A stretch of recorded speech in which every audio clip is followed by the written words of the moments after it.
A new police chief walks into his precinct undercover, hoping to observe his officers without their masks on. But when a white cop spits in his face, thinking he's just a nobody, the entire room is moments away from a shocking revelation that will leave them all reeling. It was a muggy Tuesday morning in August when Richard Nelson, a newly appointed police chief, stepped out of his car in the heart of Blue Ridge, a small city tucked away in the rolling hills of North Carolina. Dressed in a simple plaid shirt, worn jeans, and scuffed sneakers, he didn't look the part of a man who had spent 2 decades climbing the ranks in law enforcement. That was exactly his intention. Richard believed in seeing things for what they truly were, not through the polished lens of scheduled meetings or rehearsed welcomes. As a black man stepping into a leadership role in a precinct plagued by whispers of misconduct, he wanted to observe the department unfiltered. What better way to do that than to blend in? The precinct's parking lot buzzed with officers coming and going. Richard scanned the area, noting the casual banter and occasional glances his way. No one seemed to recognize him, which was unsurprising. His appointment had been announced just days ago, and he had chosen not to publicize his arrival until the official inspection later that morning. He adjusted the brim of his baseball cap and took a deep breath. The weight of his mission, to root out the toxicity festering within the department, pressed heavy on his shoulders. He was no stranger to resistance, but he knew this job would test him in ways he hadn't yet imagined. As he approached the building, the faint sound of laughter carried through the air. Richard stepped through the precinct's side entrance, unnoticed among the hum of casual chatter and ringing phones. The tiled floors glistened under harsh fluorescent lights, and the smell of stale coffee hung in the air.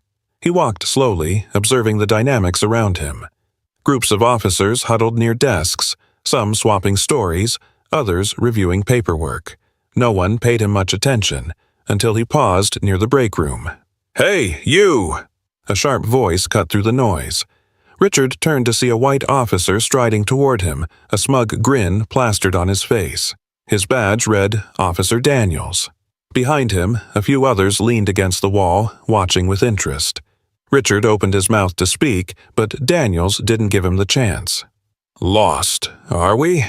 This isn't a shelter," the officer said, his tone dripping with condescension.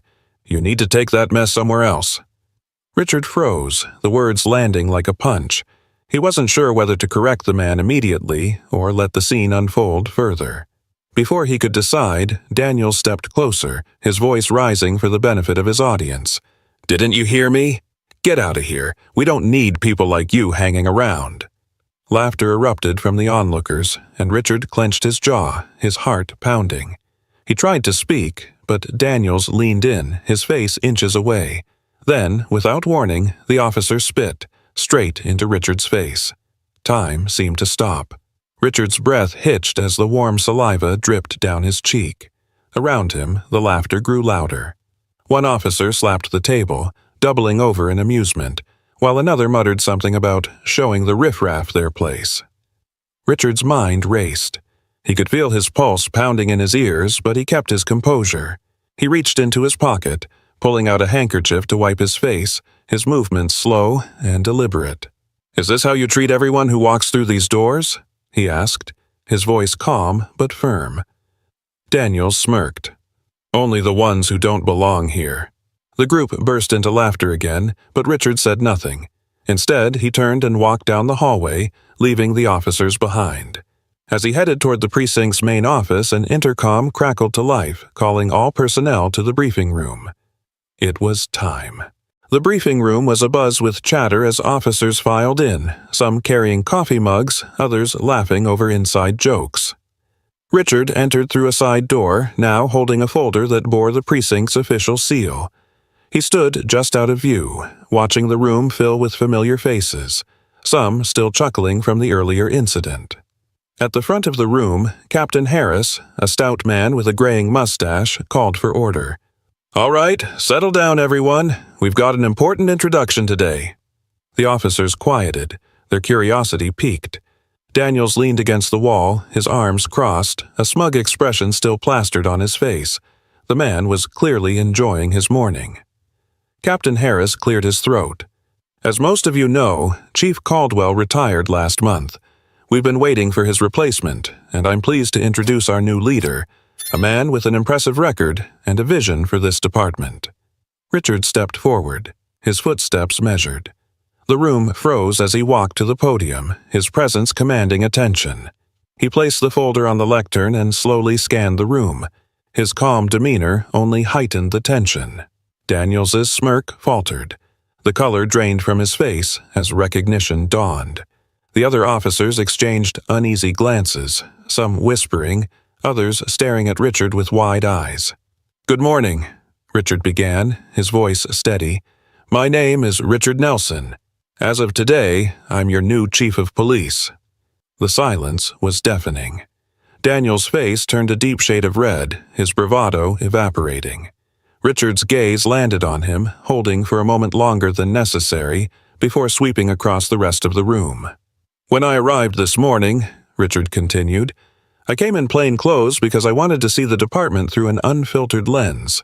What I witnessed was eye-opening." A murmur rippled through the crowd, but Richard raised a hand to silence it. "In my brief time here, I've already seen behaviors that are not just unprofessional but downright unacceptable. Let me make one thing clear. The culture that has been allowed to fester here ends today." The room remained eerily quiet, the weight of his words sinking in. Daniels shifted uncomfortably, his eyes darting to the floor. Richard took a step closer to the edge of the podium, his tone sharp but controlled. "Respect is not optional. It's the foundation of what we do as law enforcement. Without it, we fail, not just each other, but the community we serve." He let the silence hang for a moment, watching the officers squirm under his gaze. "This morning, some of you laughed at what you thought was just another powerless man being put in his place. But let me remind you, everyone who walks through those doors deserves respect, whether they're wearing a badge or not." His words cut through the room like a blade. No one dared to move. Richard let the silence linger, his gaze unwavering. The tension in the room was palpable, each officer acutely aware of the weight of his words. Daniels shifted again, his discomfort evident as beads of sweat formed on his brow, but Richard wasn't done. "I understand that change is difficult," he said, his voice steady but laced with authority. "But let me be clear. There will be no tolerance for behavior that disrespects the dignity of any individual, whether they are a colleague, a civilian, or anyone else." He stepped down from the podium, walking slowly toward the officers. His presence was commanding, yet his tone carried a controlled intensity. "Officer Daniels," Richard said, stopping just a few feet away from the man. Daniels flinched, his bravado from earlier completely dissolved.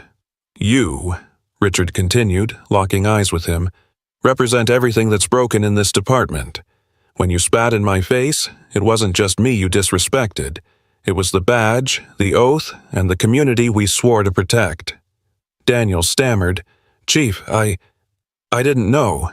"That's exactly the problem," Richard interrupted, his voice sharp. "You didn't care to know. You didn't take a moment to think before you acted, because you assumed that man standing in front of you didn't matter. And that assumption is why this department has lost the trust of the people it serves." The room remained silent, every officer frozen in place. Richard turned his attention to the rest of the group. What I witnessed wasn't just one man's mistake, it was a culture where bullying and prejudice are not only tolerated but celebrated, and that stops now. He stepped back toward the podium, his voice rising slightly. "I've spent my career fighting for justice, not just in the streets but within the walls of departments like this one. Change isn't easy, and it won't happen overnight, but I promise you this. As long as I'm chief, this precinct will operate with integrity, respect, and accountability." Richard paused, letting his words sink in. Then, with a slight nod toward Captain Harris, he concluded, "Effective immediately. Officer Daniels is suspended pending an internal investigation. And for those of you who think this is just a slap on the wrist, think again. This is the first of many changes." Gasps rippled through the room. Daniels' face turned crimson, his jaw tightening as he avoided the stares of his peers. Richard, unfazed, stood tall. "This isn't about punishment," he said firmly. "It's about setting a standard. If you're not willing to rise to it, this isn't the place for you." He glanced around the room one last time, his eyes locking with each officer's. "If you're ready to do better, to be better, then we'll move forward together. But know this, I will hold you accountable every step of the way." The meeting ended with a heavy silence, officers shuffling out of the room without their usual chatter. Richard remained at the podium for a moment, watching as Daniel stormed out, his face a mix of embarrassment and anger. The other officers avoided eye contact, their expressions ranging from guilt to quiet contemplation. Back in his office, Richard sat down at his desk, exhaling deeply. He knew this was just the beginning. Years of entrenched attitudes wouldn't change overnight, and for some, they might never change at all. But he hadn't come to Blue Ridge to make friends. He came to make a difference. The phone on his desk rang. It was Captain Harris. "Chief, I wanted to say, you handled that better than most would have," Harris said, his voice tentative. "Thanks, Captain," Richard replied, "but the real work starts now. I need a full review of Daniel's history on my desk by tomorrow. Complaints, incident reports, everything." "You've got it," Harris said before hesitating. "And, Chief, I think you shook a few of them today, in a good way." Richard hung up, allowing himself a brief moment of satisfaction before diving into the mountain of paperwork in front of him.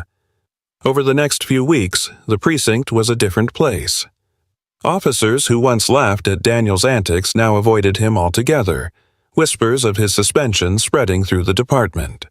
Richard made it a point to walk the halls regularly, greeting everyone he passed, his presence a constant reminder of his leadership. Some officers took the change to heart. Officer Reyes, a younger recruit, approached Richard one day, admitting that she'd been complicit in the toxic culture out of fear of retaliation. "I want to do better, Chief," she said earnestly. "That's all I ask," Richard replied, his voice kind but firm. "It starts with you." But not everyone was willing to change. Daniels filed an appeal against his suspension, claiming unfair treatment. Richard held his ground, standing firm in his belief that accountability wasn't optional.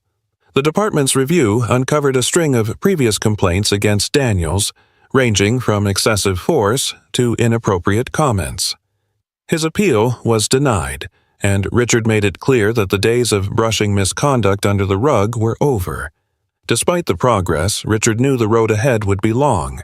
Conversations about implicit bias and community relations were met with mixed reactions, but he remained undeterred. Each small victory, a recruit speaking up, an officer rethinking their approach, was a step toward something greater. One morning, Richard attended a community event where he met a young boy who shyly approached him. "Are you really the chief?" the boy asked, his eyes wide with wonder. "I am," Richard said with a smile. "My dad says the police don't care about us," the boy said, his voice barely above a whisper.